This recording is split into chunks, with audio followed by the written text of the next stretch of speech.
Hey everyone, Shakarez here and welcome to an episode of World's Comms. Today we're looking at one of the semi-finalists, the KOO Tigers.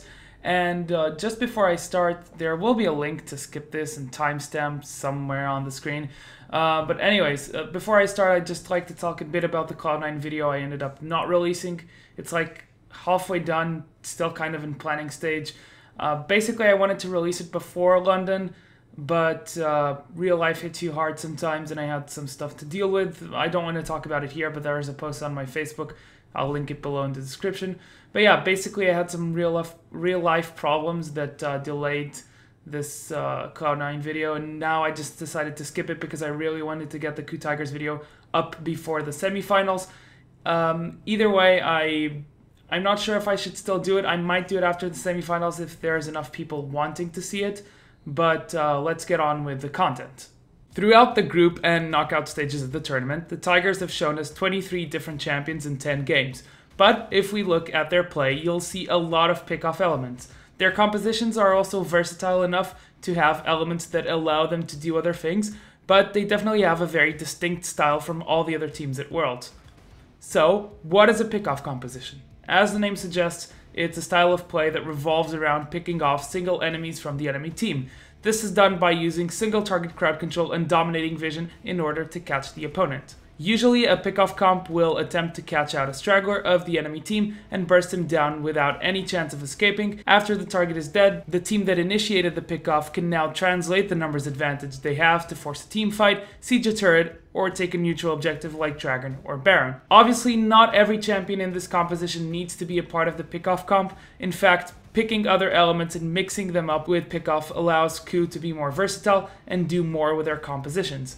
In the drafts I'll be showing you, you'll see that they incorporate other style into their draft alongside the pick-off. So let's move on to how to build a pick-off comp. What champions can be used to create pick-off comps? Elise, Rek'Sai, Ahri, Lissandra, Varus, Lux, Ryze, Ashe, Thresh, Morgana, Shen, and Blitzcrank are all pretty good examples of champions for the pick-off composition. A big champion for the KOO Tigers this tournament has been Ashe. It was 100% pick ban for them in the group stage, being picked twice and banned 4 times. In their quarterfinals game versus KT, they played it twice. Ashe is one of the only AD carries capable of initiating on a target, and since her ultimate is global, she can shoot these arrows from the Fog of War. Throughout the tournament, the KOO Tigers have mainly prioritized Elise and Rek'Sai in the jungle, 2 good champions to create picks around the map. Rek'Sai has Tremor Sense and a knockup, while Elise has the longest range non-global stun. In the support position, Gorilla has played pretty much everything, but Morgana, Thresh, and Shen are good examples of supports he played that can be good at picking off champions. So on to the draft, and the 2 drafts that resembled pick-off comps the most from the Tigers were in their games versus Pain and CLG in the group stage, so let's start there. In Pain versus KOO, Pain grab Elise for themselves and KOO answer with Thresh and Lee Sin, 2 of their best champions. On their second rotation, they pick up Gnar as a soft counter to Darius, and they blind pick Ashe so they can get a good matchup mid lane. After seeing Pain's comp, they finish the draft with Ahri. Now, in this comp, KOO have 3 very strong pick-off champions: Ashe, Thresh, and Ahri. These 3 champions can all create picks by using Enchanted Crystallized Arrow, Death Sentence, and Charm. Lee Sin can insect a target and has high single target damage that helps a lot with blowing up a target. Gnar was mostly picked for its matchup into Darius, but he's very good to follow up a teamfight after a pick. Now in KOO vs CLG, despite having the Elise up for themselves, KOO opt in for the Rek'Sai. In their second rotation, they pick Ken and Ashe. Kennen can be flexed between top and support, as both Smeb and Gorilla play it. Seeing the Blitzcrank from CLG, KOO react by picking Morgana and move the Kennen top. They also end their draft with Victor. In this case, the main pick-off champions in the composition are Ashe, Morgana, and Rek'Sai. Kennen is a very good team fighter follow-up engage if he can find a good flank, and Victor has obviously very high burst. It's also especially easy to use on a CC locked target. So let's take a look at some clips from the KOO games versus Pain and CLG. In this first clip, you'll see that basically Pain has no info on where KOO is apart from Gnar. And once Kami starts to take out that pink ward, he immediately gets arrowed by Prey. And then while the arrow is traveling, Gorilla starts moving in, Kuro starts moving in, and they basically completely annihilate him without him having any time to react. Obviously he missed cleanse, but the CC lock was pretty good, and then from there, KOO is able to get 2 more kills, and they translate that into 2 towers. So they take out tier 1 and tier 2, and there's nothing Pain can do. So now let's take a look at the second clip. You'll see right now here with the pause that Pain has almost no vision of anything besides the river. So they have some vision in the river, they have no vision inside KOO's jungle, and this is how a pick comp is played. Once you're ahead, you start to dominate vision, and you start to choke out the enemy, as you'll force them to check brushes more and more to ward, and that's how you catch off targets, gain numbers advantage to force barons, dragons, or towers. So right here, as you can see, they don't have much vision, and since they don't have much vision, KOO is completely moving their force from the top side of the map to the bottom side of the map. And they start playing aggressively because they know they're ahead. They're 5k gold ahead right now, and they're moving to the other side of the map as they want to get that second dragon. So they start moving here for red buff, and once Sir T gets in and tries to contest, he immediately gets hooked, queued by Lee Sin. Meanwhile, Ashe hits someone in the back of the fight, and the fight starts and Sir T is already dead. So with 1 down, obviously Mylon gets a kill on Thresh there, but he's fulfilled his purpose, he's done his job, and from there, KOO is allowed to clean up, and Kuro gets a triple, almost quadra kill here on Ahri. So this last clip is from the CLG game. Gorilla is flanking here, throws out the binding, hits Pobelter. The dragon does a lot of damage. He does dodge the arrow, but then a teleport flank from Smeb ends up killing Pobelter and then Xmithy. And what happens in this fight is basically the damage is only going one way. You see that even before the fight starts, Xmithy and Pobelter are already so chunked that they cannot contest. So the other 3 members obviously try to kill Kuro, they don't manage, and from there it's only one-way damage. And KOO ends up taking down 4 members, and then with the numbers advantage with the team fight 1, they take down 2 turrets in a row. Moving into the KT series, there's a bit more diversity from the KOO Tigers as they incorporate more playstyles into their drafts.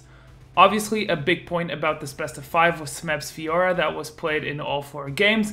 With this pick, they shift more towards a split push style of play with a 4-1 comp where Fiora splits and the rest of the team groups up together to pressure elsewhere. Also in these games, we got to see a lot of Veigar and Caitlyn, 2 picks that bring a lot of siege potential to KOO's compositions. Caitlyn is an excellent sieger as she has very good auto attack range, so she can take towers from a safe distance.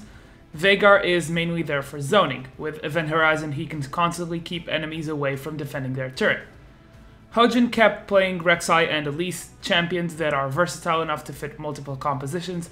They are not as strong in team fights, but they really shine when playing around vision, with picks, or in small skirmishes. Despite playing more siege-oriented comps, KOO still kept playing Ashe and brought Shen as a support pick, 2 picks that can be used to play pick-off. The support Shen pick also brings a very interesting dynamic into play. It still allows KOO to play around picks, but it also means he can help Fiora in a duel with Stand United. Now let's take a look at some clips to see this 4-1 in action and see how KOO do the siege. Now in this first clip they're playing the Veigar Caitlyn I talked about, and basically long range on Caitlyn and the Event Horizon on Veigar.